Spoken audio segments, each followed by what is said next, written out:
Closing doors, please.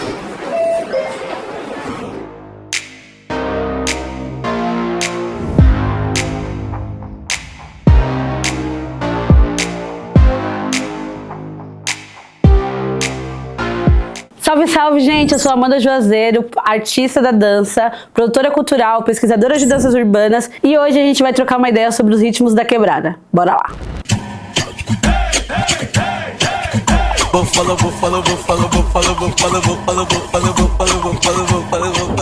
Antigamente, a gente tinha uma diferença muito maior dos ritmos da quebrada de acordo com a zona que você estava. Hoje, por conta da internet já ser tão rotineiro, né, uma coisa tão comum no nosso cotidiano, a gente já não tem mais essa separação. Por exemplo, antes, quando você falava de um corpo da Zona Norte dançando lagartixa, era diferente de um corpo da Zona Sul dançando lagartixa. Cada zona tinha seu acento, a sua característica, o seu temperinho ali, que fazia total diferença. E o baile era esse lugar onde as pessoas se concentravam para trocar, conquistar, mostrar as coisas, mostrar o seu jeito diferente de fazer dança, né? O seu molho. E aí esse era o lugar para isso. Hoje, por conta da internet, por conta da rede social e por fazer parte da nossa vida, a gente já não tem mais tanta diferença corporalmente. Obviamente, cada zona ali vai ter o seu jeito de lidar com algumas questões que acontecem no seu território, mas não fica tão forte na característica corporal de cada zona.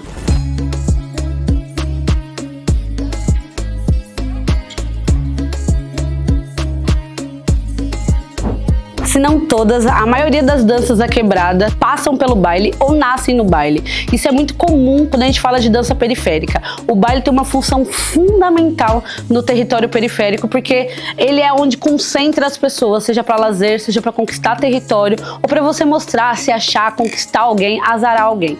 O baile tem essa função primordial. Primeiro porque ele tem esse ar de sociabilização entre as pessoas do território, porque a gente não, quando a gente fala de território, a gente precisa pensar que as pessoas talvez não consegue transitar de uma zona para outra. Então o baile é o lugar que a gente concentra as manifestações artísticas e corporais que acontecem naquele território. Então o baile, para além de tudo, ele tem uma força política muito forte, onde são corpos periféricos resistindo e dançando. Isso seja numa configuração de baile numa casa de show fechado, seja numa configuração de baile como as antigas quermesses, ou seja numa configuração de baile na rua. São corpos periféricos ocupando espaços e dançando.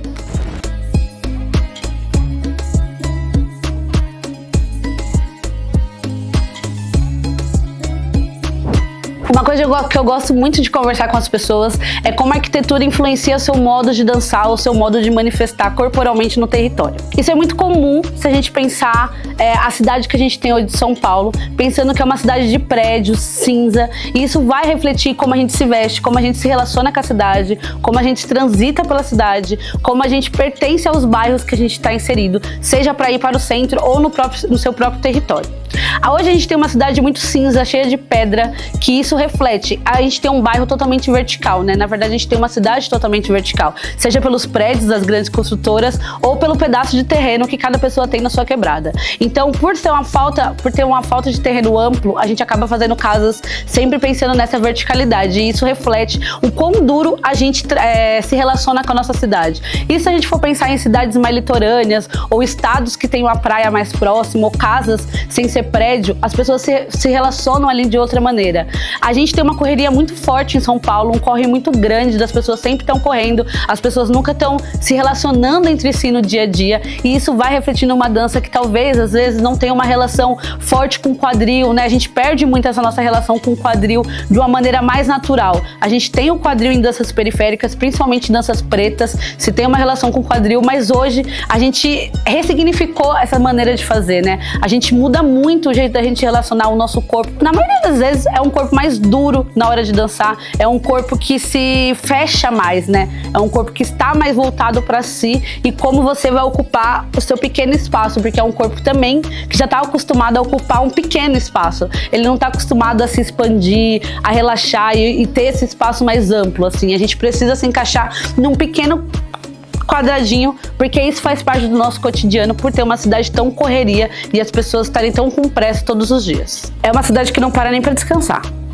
Isso é muito triste, Porque até no seu descanso, você ainda tá pensando no seu trabalho que vai amanhã, você tá pensando no seu transporte que você tem que pegar. Isso é muito ruim, isso é muito difícil, ainda mais quando a gente fala de artistas, assim.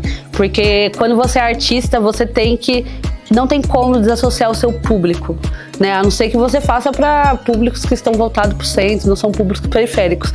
Mas quando você tem essa preocupação de ter públicos periféricos no seu espetáculo, na sua produção artística, como público, como alguém que está ali escutando e vivenciando aquilo com você, você tem que pensar que você precisa alcançar ele. E quando eu digo alcançar, não é fazer, vou fazer do teatro mais próximo. Não, eu tenho que ir na casa dele. Então, desde o meu plano de divulgação até o meu espetáculo tem que ser diferente. Pô, eu vou panfletar, eu vou fazer na rua, porque ele já tá passando na rua. Se ele me vê, é um avanço. Ele tá consumindo um tipo de arte. Então você tem que pensar num público que tá ali, que vai diretamente, ou o público que vai indiretamente. Porque não dá pra você fazer o público se deslocar, vou me apresentar só no centro. Isso é irreal, assim, se a gente pensar nos dias de hoje, porque o público não vai. Ele não é um público consumidor de arte. Não dá pra culpar o público que não é o consumidor de arte. Porque, na verdade, ele não tem como consumir arte num dia a dia tão corrido dele. E no único domingo que ele tem de folga numa escala 6x1, ele não quer ir consumir arte. Ele quer deitar e descansar e dormir, e é isso que ele quer.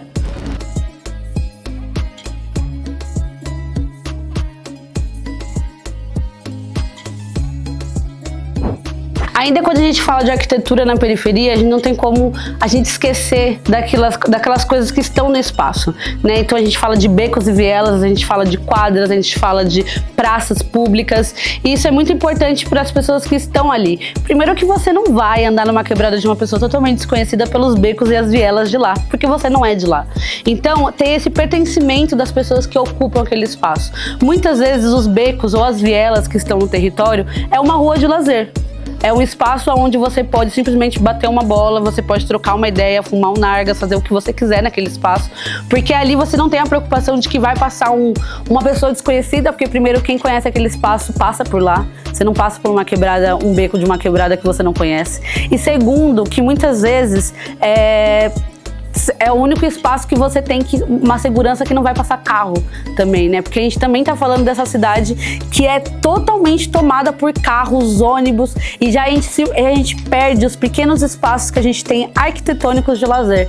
Então a quadra e as praças, quando tem, né, é esse lugar de lazer que a gente tem. Muitas vezes é o contato que a gente tem com o verde também, quando a gente fala de praça pública. Porque é isso, São Paulo sofre desse déficit de não ter espaços verdes na cidade, principalmente na periferia, porque é tomada por casas. E a gente precisa pensar que isso talvez não é culpa da pessoa que toma esse espaço por casa, porque a gente também sofre de um problema de não ter casa para todo mundo, não ter a moradia para todo mundo. E aí é muito difícil, você não tem como colocar na balança o que pesa mais, uma casa para morar ou um espaço verde, né? Então, quando a gente pensa nesses espaços arquitetônicos que tem na periferia, tudo é ressignificado. A viela é uma rua, mas ali a gente ressignifica para ser um espaço de lazer, pela falta que isso tem dentro do território periférico.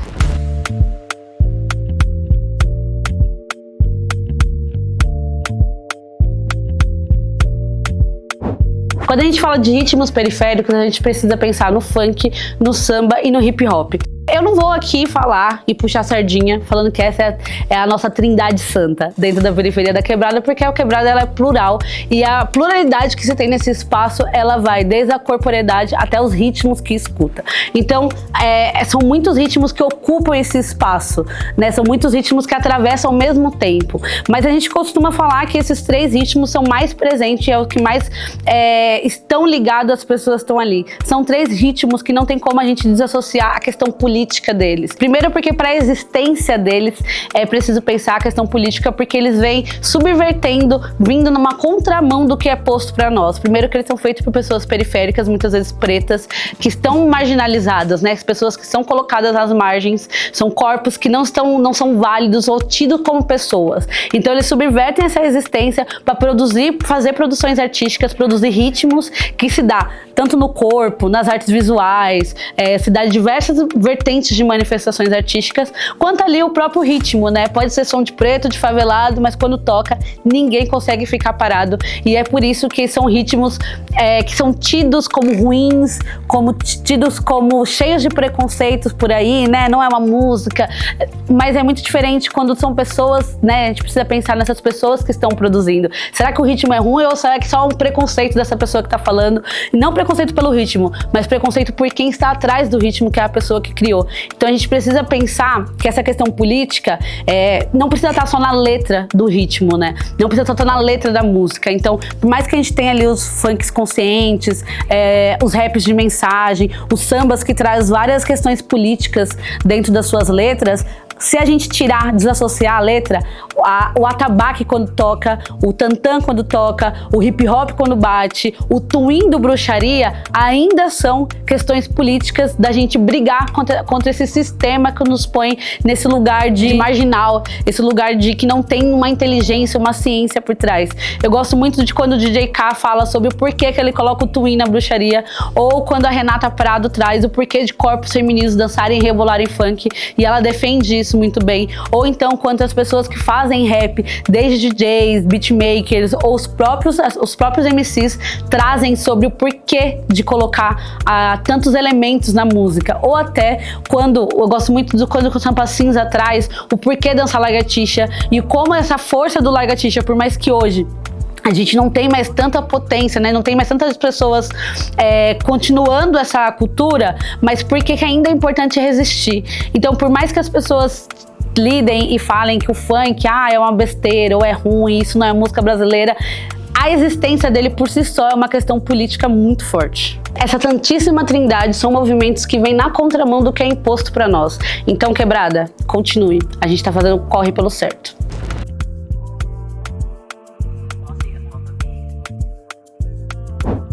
E essa camiseta aí? O que é esse coletivo Soul Deep? O coletivo Soul Deep é um coletivo de danças urbanas da Zona Leste de São Paulo. E ele tem um estudo que eu gosto muito, né? Eu puxo sardinha sempre. Mas é muito sobre isso do que a gente tá falando aqui, né? A relação das danças urbanas com a arquitetura periférica. E a gente bebe não só das danças urbanas, mas também ali de referenciais das danças paulistas, né? Então a gente tem o lagartixa, a gente tem o samba rock e a gente também tem o passinho, o funk paulista, que é diferente do funk do Rio de Janeiro.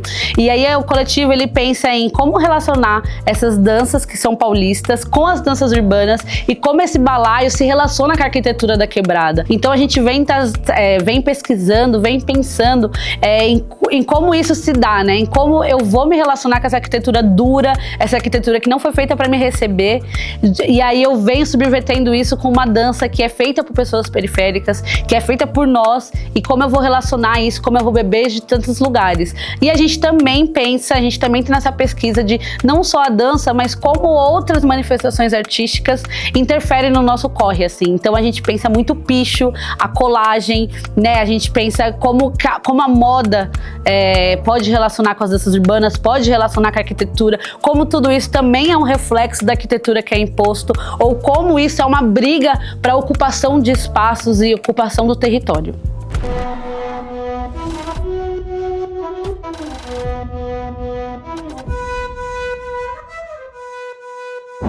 Eu, quanto artista de quebrada, pesquisadora, dançarina, educadora social, produtora, tento voltar todos os meus trabalhos para a fomentação da quebrada, né? Pensando tudo que a quebrada enfrenta e produz, né? Porque a gente precisa pensar na quebrada também como uma produtora. Ela não só bebe daquilo que vem, ela também faz, né? Por mais que as pessoas tentam esconder ou não dá chance para isso, a quebrada produz muita coisa.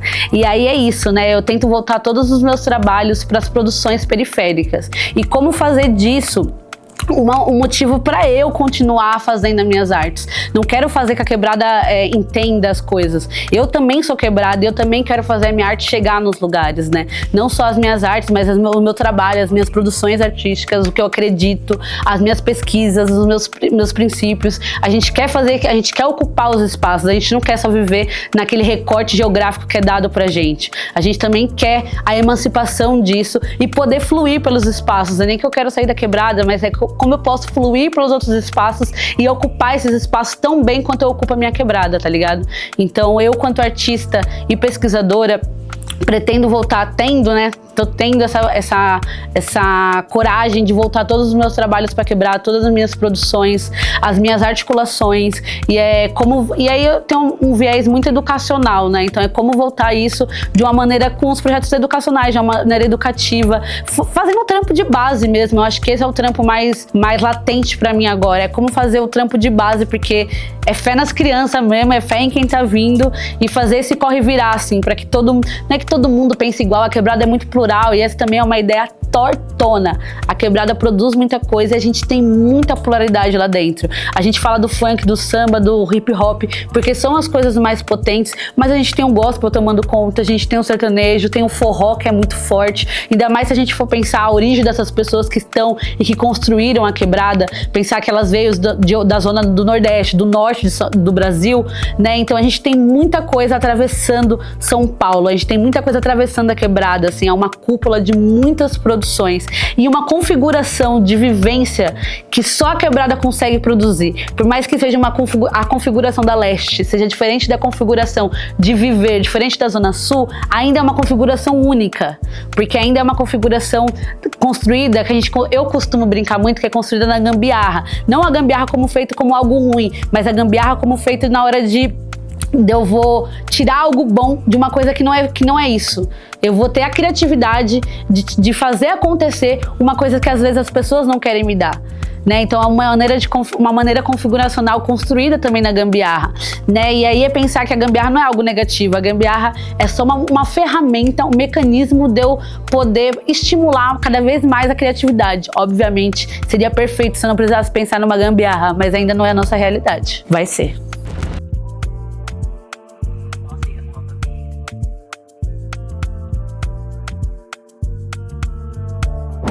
Pra você que é fã também dos ritmos periféricos, eu só citei aqui o mínimo dos ritmos que tem na quebrada. Pra você que é fã e quer se debruçar cada vez mais, ir mais profundo nisso, mergulhar de cabeça, tem várias pessoas que estão produzindo conteúdo, tem várias pessoas que estão produzindo não só para redes sociais, mas produzindo audiovisual, livros. Vale muito a pena a gente pesquisar essas pessoas, pesquisar o DJ K, por exemplo, que é um dos percussores da bruxaria, Renata Prado, que tá grandiosa, fazendo um trabalho muito bonito das mulheres dentro do funk, e tem várias outras produções por aí que vale a pena pesquisar, que vale a pena dar uma olhada. Mas se você gostou do conteúdo e quer saber mais, segue Coletivo Soul Deep e Amanda Juazeiro nas redes sociais, que a gente tá a mil produzindo muita coisa. O coletivo tá produzindo muito nesses últimos dias, que é sobre essa pesquisa. Na verdade, a gente tá 4 anos nessa pesquisa e a gente tá vendo que a gente tá só na superfície ainda. Tem muita coisa para debruçar, tem muita coisa ainda para aprofundar, e eu tenho fé que vale a pena, vale muito a pena pesquisar, porque é isso, a gente também não fala só de nós, mas a gente também fala daqueles que são referenciais para nós, né? São nossas referências, que são as pessoas que vieram antes. A gente não tá construindo a roda, abrindo a roda agora, não. O coletivo já tem aí muitas pessoas, o coletivo sabe, tem a consciência que tem muitas pessoas que já trilharam esse caminho, e a gente só tá aqui, a gente só chegou nesse momento porque outros vieram antes e ali, ó, cimentaram o caminho pra gente passar. Então a gente só tá passando e dando palco para essas pessoas, porque é isso, né? Esse referencial, falar dessas pessoas, falar deles, falar de quanto é importante a gente também dar o nome a quem veio antes, né? Dar os créditos. Então, gente, segue aí nas redes sociais e bora!